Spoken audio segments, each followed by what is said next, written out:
Hey guys, welcome back to the writing of the Quiet and Perfect album. I hope you're having the best day ever. Let's get into it. For anyone just joining us, I'm putting together what could quite possibly be the largest collaborative album ever created, and I want you to help me write and sing on it. I put together choirs of hundreds to thousands of my fans and followers, and they feature on my music under their own artist name, The Quiet and Perfect. So if you would like to be involved and have your voice on Spotify forever, please just DM me the word choir on any social media platform and we'll sign you up. So far, we've written 3 songs together, and once we've got our 4th, we'll start recording later this month. Now, just as a reminder, the album's going to be released in 3 parts. So Act 1, 2, and 3. Each act is going to have 4 songs on it, and the topics for those acts are loss, love, and home. Now, that was something that we decided upon a few months ago and that you guys kind of helped me flesh out the concept.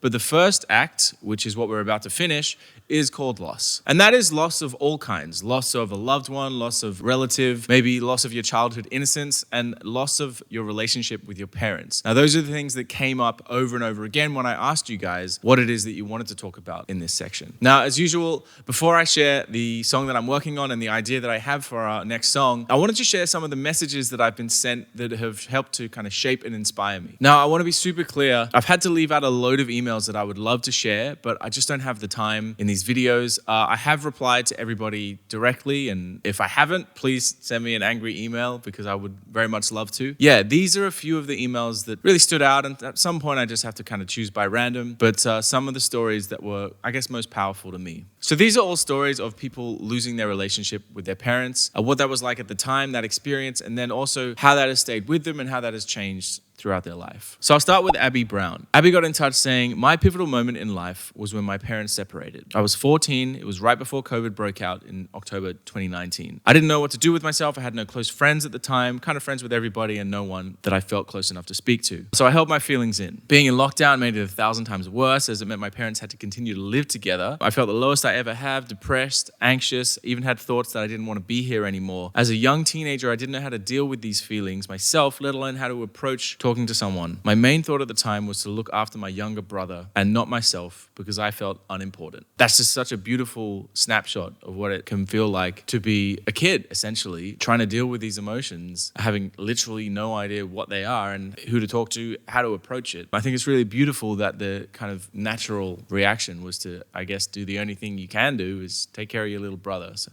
thank you, Abby, for sending that through. Kim Dingle got in touch saying, "My mum was my role model and idol. I looked up to her in almost every way. I felt proud when someone remarked on how similar we were. But now that she has caused so much hurt and we are no longer in each other's lives, I feel like I have to rewrite who I am without this part of my identity. I think having a breakdown with a parent is worse than them dying because you know they're still out there. It's a whole other level of rejection that you can't always explain." Now, that line in particular was very powerful, like especially given some of the stuff we've talked about in some of the other songs, losing your parents or losing loved ones. So that really stood out for me. Yeah, thank you, Kim.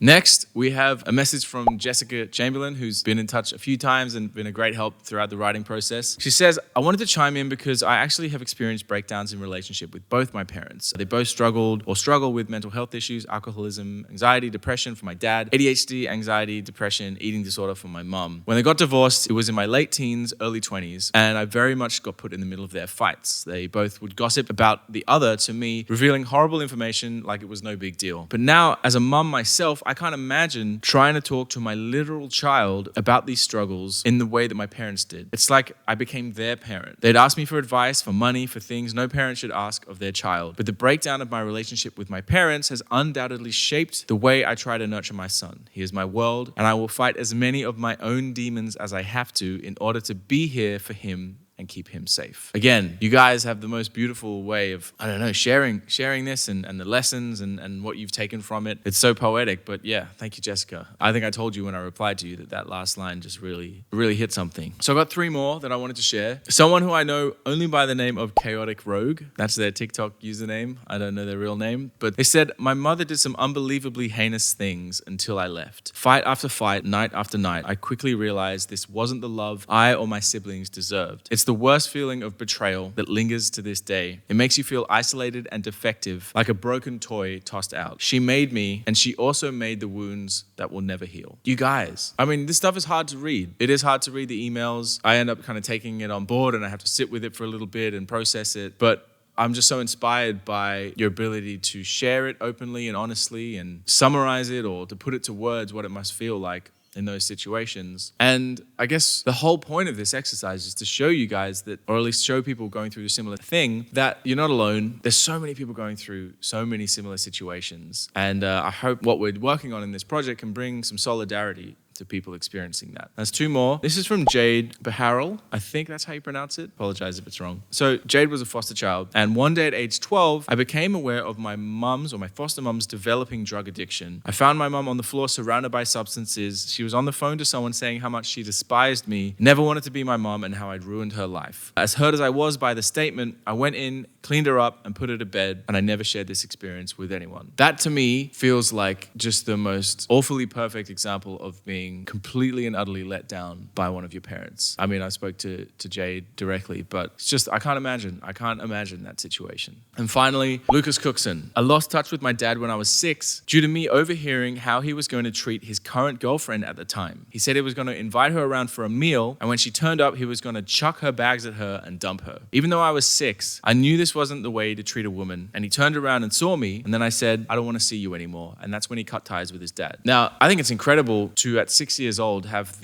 not only the awareness of the toxicity of that behavior, but also the courage to stand by that conviction and say, no, I don't need you in my life. I don't want you in my life. So yeah, Lucas, you're an inspiring person and you certainly inspired me. So as I said, there's many more emails on a whole range of topics, a whole range of stories, but so many of them are similar, especially for this topic. So my hope is that by, I guess, coming together and trying to channel this and putting this out there, that we help the world in a small way. And this sounds so high and mighty, but I guess it's true. It's like the whole point of sharing these stories and getting it out there and being honest about it is so that we don't make the same mistakes in generations to come or with your children or however it may be. So I guess that's the point. I don't want to sound too kind of preachy about it. It is really touching to read these stories and to be able to kind of hold this space. So thank you guys. I really appreciate it. So I took these notes into a songwriting session that I had with Robbie De Sa. Robbie is a new friend of mine. We started working together, working on some songs. And this is what we came up with. It's the start of a song. I hope you guys like it, but I'm always keen for feedback. So yeah,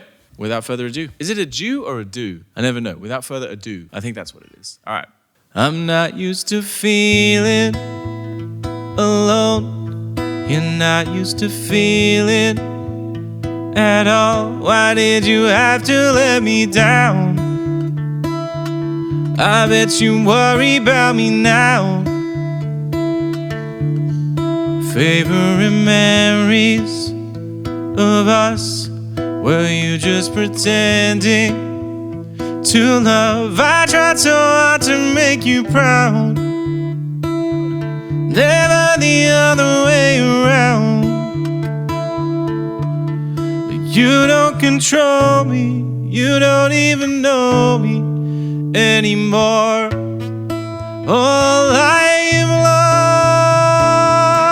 lost is all you gave. And I am not yours to save, but I just wanna be enough. I just wanna be enough.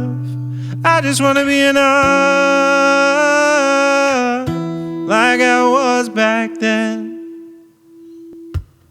So there you have it. I guess verse, pre-chorus, and chorus. Yeah. I'd be keen to hear what you guys think. I think it touches on some of the right notes. We need to go back and sort of work on it and flesh it out a bit more, write some more lyrics. So that's what I'll be asking for in my next email update, which you guys have probably already received if you're watching this video. But yeah, keen to hear your thoughts, your feedback, so that we can finish this part of the album and get recording. So thank you guys for listening. Appreciate you for being on this journey. Much love. Big kiss.